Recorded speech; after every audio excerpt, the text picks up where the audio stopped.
Hello दोस्तों, स्वागत है आपका आपके अपने YouTube चैनल वाईफाई एकेडमी पर। मैं हूं धर्मेंद्र कुमार, आपके लिए रेगुलर लेके आ रहे हैं HTML की क्लासेस जो कंप्यूटर में। आज का जो टॉपिक रहेगा वो रहेगा आपके हेडिंग टैग। तो HTML के बारे में मैंने आपको पहली क्लास में बताया था कि दो टैग्स का उपयोग करते हैं, ओपनिंग और क्लोजिंग। दोनों को किस में लिखा जाता है?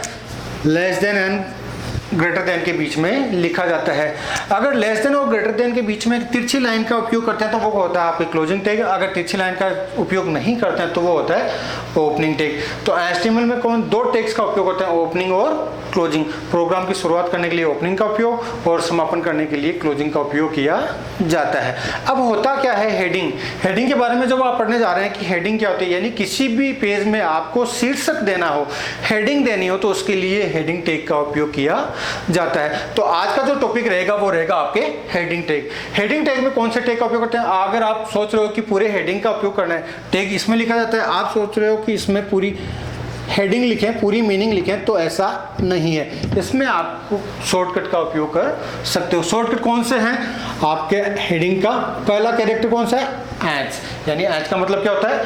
हेडिंग टैग से ही होता है। यह भी कॉम्बो होता है, यानी इसमें भी क्लोजिंग टैग का उपयोग किया जाता है। तो एक पेज में एक या एक से अधिक हेडिंग या शीर्षक देने के लिए किसका उपयोग करते हैं? हेडिंग टैग का उपयोग करते हैं। हेडिंग टैग को किस में लिखा जाता है? एच में। शॉर्ट में क्या लिखा जाता है? एच लिखा जाता है। और क्लोजिंग हेडिंग में स्लैश और एच का उपयोग करते हैं। तो पहले प्रोग्राम्स को आपने अगर प्रॉपर्ली देखे हैं तो आपको ये प्रोग्राम बनाने में ज़्यादा परेशानी नहीं आएगी, क्योंकि आपने देखा होगा कि जो भी प्रोग्राम्स बनाते हैं वो दोनों बॉडी टैग्स के बीच में ही बनते हैं। दोनों जो भी कोडिंग लिखी जाती है वो दोनों बॉडी टैग के बीच में लिखी जाती है, यानी बाकी की जो कोडिंग है वो तो एज इट इज रहती है। जैसे प्रोग्राम की शुरुआत क्या थी? HTML टैग, ये सभी प्रोग्राम्स में आ रहा है। उसके बाद में प्रोग्राम के शीर्ष भाग को प्रदर्शित करने के लिए हेड टैग। उसके बाद में क्या करते हैं? प्रोग्राम का नाम देते हैं। नाम देने के लिए किसका उपयोग करते हैं? टाइटल टैग का उपयोग करते हैं। टाइटल देने के बाद में टाइटल आपने कुछ भी दे दिया, यानी वेब पेज के जो शीर्ष में जो नाम आएगा, हेडिंग होगी, वो क्या होगा? टाइटल होगा। उसके बाद में क्या करते हैं? क्लोजिंग टाइटल टैग के द्वारा प्रोग्राम को टाइटल दे देते हैं, बंद कर देते हैं। अब क्या होगा? हेड पार्ट को क्या करते हैं? बंद करते हैं। बंद करने के लिए क्लोजिंग हेड टैग का। यहाँ तक तो सब में सेम है, यहाँ तक नहीं। इसके बाद में भी जो एक टैग आ रहा है आपके बॉडी टैग, वो भी सब में ही आएगा। अब क्या करते हैं? प्रोग्राम्स की जो भी कोडिंग लिखते हैं वो किसमें लिखते हैं? बॉडी टैग के अंदर लिखी जाती है। किसमें लिखी जाती है? बॉडी टैग में। यहाँ तक सभी प्रोग्राम्स में कॉमन रहेगा।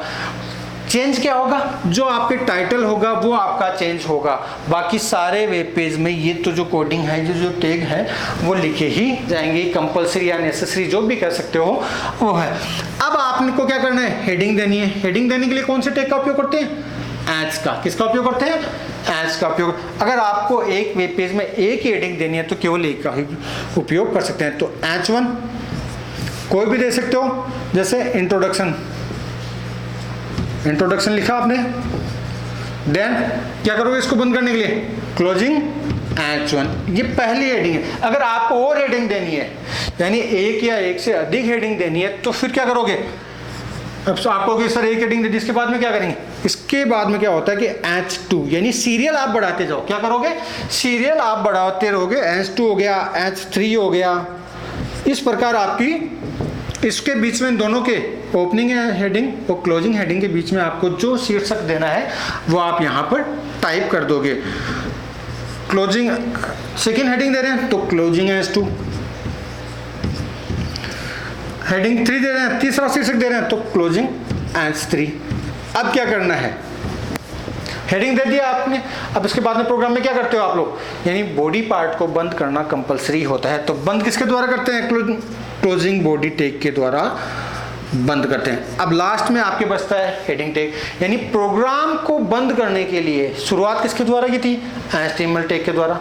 और समापन किसके द्वारा? HTML टैग के द्वारा। लेकिन फर्क क्या है इन दोनों में? शुरुआत ओपनिंग के द्वारा होगी और समापन किसके द्वारा होगा? क्लोजिंग HTML टैग के द्वारा होगा। तो समापन आप क्या करोगे? क्लोजिंग HTML टैग लगाकर इसका समापन कर दोगे और फाइल को सेव मेन्यू में जाकर .html लगाकर ही सेव करना है। ध्यान रखना, अगर .html लगाकर आपने सेव नहीं किया है तो फाइल वेब पेज में ओपन नहीं होगी। नॉर्मल फाइल आपके टेक्स्ट फाइल या JPG फाइल में ही ओपन होगी। अगर आपको वेब पेज फाइल बनानी है तो इसका एक्सटेंशन होता है .html यानी किसी शब्द के आगे अगर आप डॉट लगा देते हो तो वो उसका होता है एक्सटेंशन कोड। क्या होता है? जिस प्रकार टेक्स्ट फाइल है तो टेक्स्ट फाइल का एक्सटेंशन क्या होगा? .txt, या पिक्चर है तो .jpeg। अगर आपने मोबाइल में देखते हो कोई भी फोटो है तो वो jpeg या पिक के रूप में सेव होती है, तो वो उसका एक्सटेंशन कोड हो गया। क्या हो गया? एक्सटेंशन कोड हो गया। तो इसी प्रकार HTML का एक्सटेंशन कोड क्या होगा? .html होगा। .html लगाकर ही आपको फाइल को सेव करना है। तो आज का जो हेडिंग का टॉपिक था वो आपके क्लियर हो चुका है। तो एक चीज ध्यान रखना, ज्यादा हेवी या डिप्रेशन में नहीं जाना है, बिल्कुल लाइटली प्रोग्राम है। HTML लैंग्वेज बहुत ही ईजी है। शुरुआत HTML के द्वारा ओपनिंग है HTML की, उसके बाद प्रोग्राम के शीर्ष भाग को प्रदर्शित करने के लिए हेड, फिर प्रोग्राम का नाम देने के लिए टाइटल, नाम देकर आपने क्या किया? टाइटल को बंद कर दिया। बंद करने के बाद में प्रोग्राम के शीर्ष भाग को बंद करने के लिए क्लोजिंग हेड टैग का उपयोग करते हैं। उसके बाद में प्रोग्राम्स में जो भी कोडिंग लिखते हैं किस में लिखते हैं? बॉडी टैग में। तो बॉडी टैग से आपने ओपनिंग बॉडी के द्वारा शुरुआत कर दी। अब आपने जो भी कोडिंग लिखी, आज की कोडिंग क्या थी? हेडिंग टैग थी, ये आपने हेडिंग दे दी। हेडिंग देने के बाद में क्या किया आपने? बॉडी टैग को बंद करना पड़ेगा, बॉडी पार्ट को बंद करना पड़ेगा। ये आपने बॉडी पार्ट को बंद कर दिया, किसके द्वारा? क्लोजिंग बॉडी टैग के द्वारा। अब आपकी कोडिंग कंप्लीट हो चुकी है तो प्रोग्राम का समापन भी करना है। तो समापन किसके या प्रोग्राम का एंड किसके द्वारा करते हैं? क्लोजिंग HTML टैग के द्वारा प्रोग्राम की एंडिंग करते हैं। उसके बाद में सेव मेन्यू में जाकर प्रोग्राम को सेव कर देते हैं। किसके द्वारा? .html के द्वारा। तो ये आज की थी आपके हेडिंग टैग के बारे में, यानी बहुत ही ईजी है, आराम से कोई आपको इतना जानना है, केवल ये कोडिंग याद रखनी है, केवल फॉर्मूला। जिस प्रकार आप क्या करते हो, मैथ में केवल फॉर्मूला याद रखते हो, बाकी सारे क्वेश्चन उस फॉर्मूले की सहायता से सेव कर लेते हो।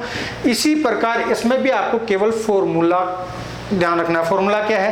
पहले वाले में आपने देखा था कि फॉर्मेटिंग टैग का उपयोग किया था। फॉर्मेटिंग टैग का उपयोग किस में किया था आपने?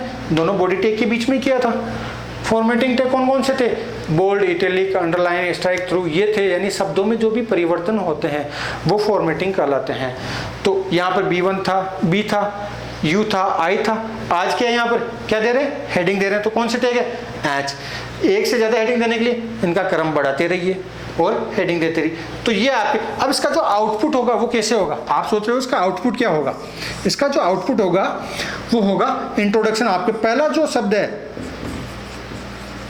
वो बड़ा होगा, पहली हेडिंग आपके बड़ी होगी, दूसरी वाली इससे छोटी होगी। यानी पहली हेडिंग आपके, अगर आपको पहली और दूसरी हेडिंग दोनों बराबर रखनी है तो आपको H1 का ही उपयोग करना है। क्या करना है?